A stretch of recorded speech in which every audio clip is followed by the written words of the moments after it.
e a verdade vos libertará. Com essa frase, ele ofendeu os judeus, que não entendiam o que era liberdade. Sabe o que eles responderam? Só você ler lá na continuação. João 8:33. Eles vão dizer assim: nós somos descendentes de Abraão e nunca fomos escravos de alguém. Viu como eles se ofenderam? Sabe como Jesus faz a réplica para eles? Todo aquele que comete pecado é escravo do pecado. Viu onde nosso Senhor foi? Ele está dizendo: eu não estou falando de coisas externas. Todo aquele que comete pecado. Adão cometeu pecado lá no Éden, ele desobedece a Deus. E aí eu sempre me pergunto e faço aqui as reflexões. Eu posso obedecer a Deus? Eu não ouço o Espírito Santo. Eu não tenho um novo nascimento, eu não tenho uma vida espiritual, eu não tenho um espírito vivificado. Como que eu vou escutar o espírito do meu Pai Celestial? É a vida espiritual, uma vida natural, muito mais do que a outra.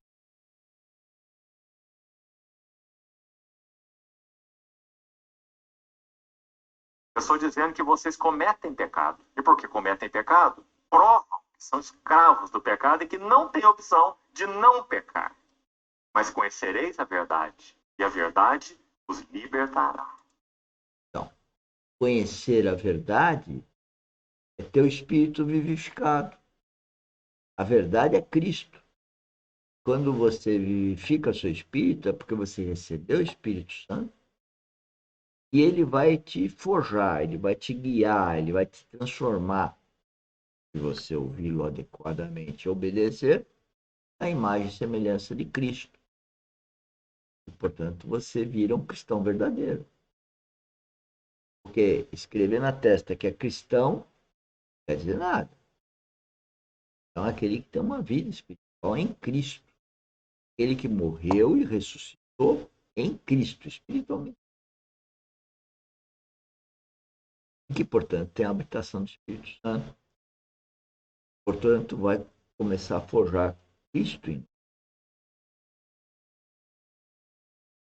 E se o Filho vos libertar, então sim, verdadeiramente sereis livres.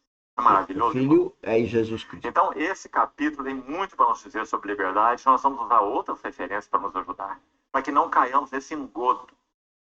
Antes de seguir com o texto de Gálatas, vamos usar mais uma ilustração.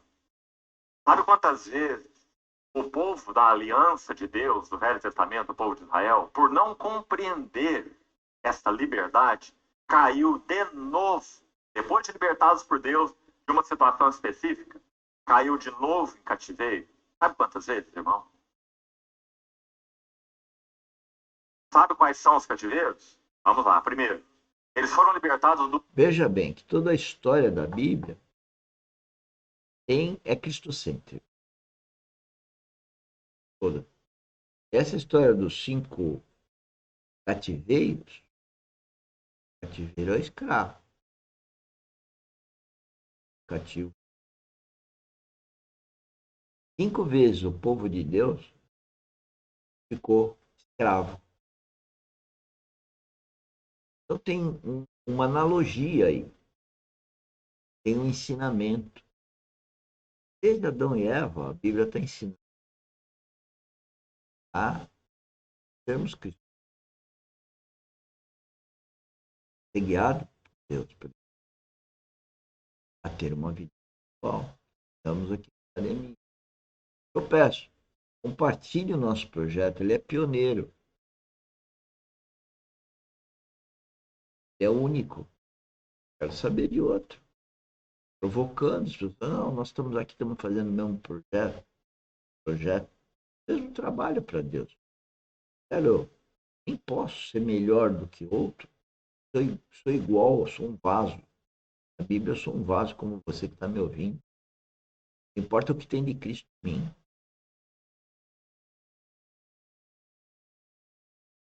No Egito, já que o povo de Deus foi constituído nação, 70 pessoas com Jacó, que desceram para a terra de Gósen, no Egito. E ali o povo de Deus foi formado como nação, dentro do Egito. Não é assim? A Bíblia nos ensina. O Senhor, num determinado momento, ele libertou o povo do cativeiro do Egito. Os orientando a que matassem um cordeiro, passasse o sangue na porta, toda aquela linda tipologia. Não é? Irmão, você acha que o Senhor, para libertar alguém, precisa mandar matar um cordeiro? Será que ele queria dizer com isso? Tudo que Deus faz e tudo que Deus fala tem um foco. Qual o foco? A pessoa e a obra do Senhor Jesus. Não é? Então mataram um cordeiro, passaram sangue na porta, o exterminador passou por cima, o sentido de Páscoa, né?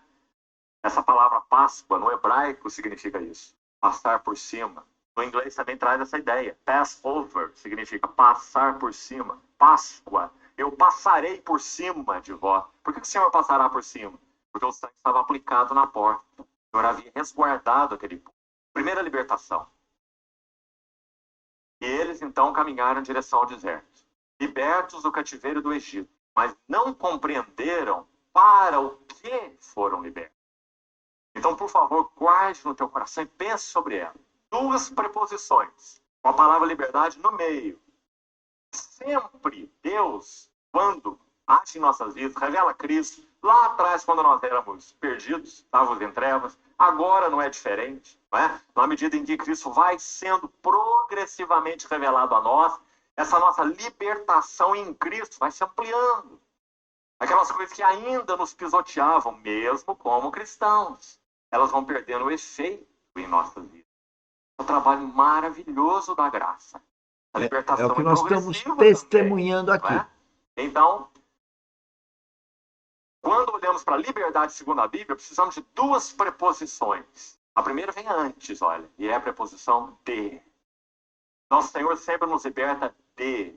Embaixo desse de tem muita coisa importantíssima. Graças a Deus por Jesus Cristo, nosso Senhor.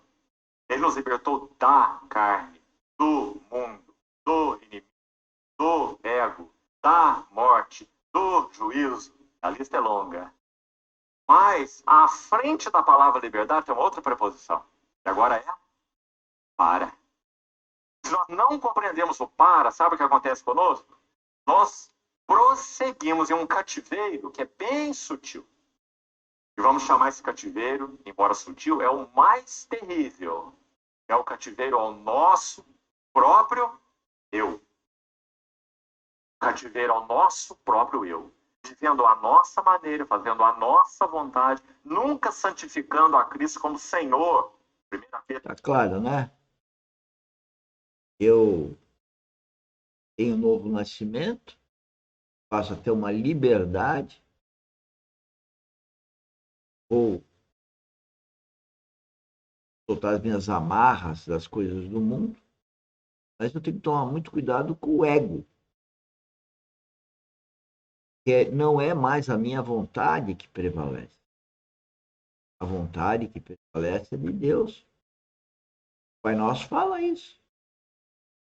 Mas eu diria que 95% das pessoas oram, como eu mesmo orava, o Pai Nosso, e não consegui entender como eu podia fazer a vontade de Deus.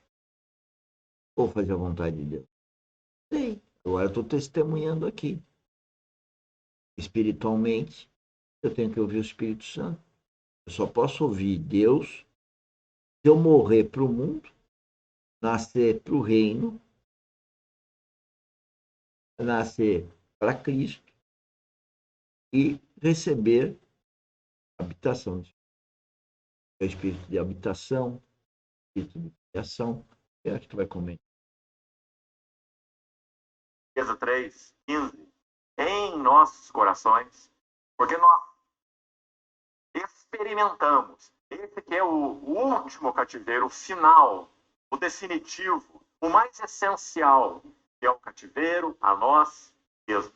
Esse é terrível. Quando Lutero, monge que era, dedicado à palavra de Deus, quem não conhece a vida de Martinho Lutero, trancado lá na sua cela, devoto, buscando a Deus, Isso ele fazia desde tenra idade, quando entrou para a ordem monástica específica.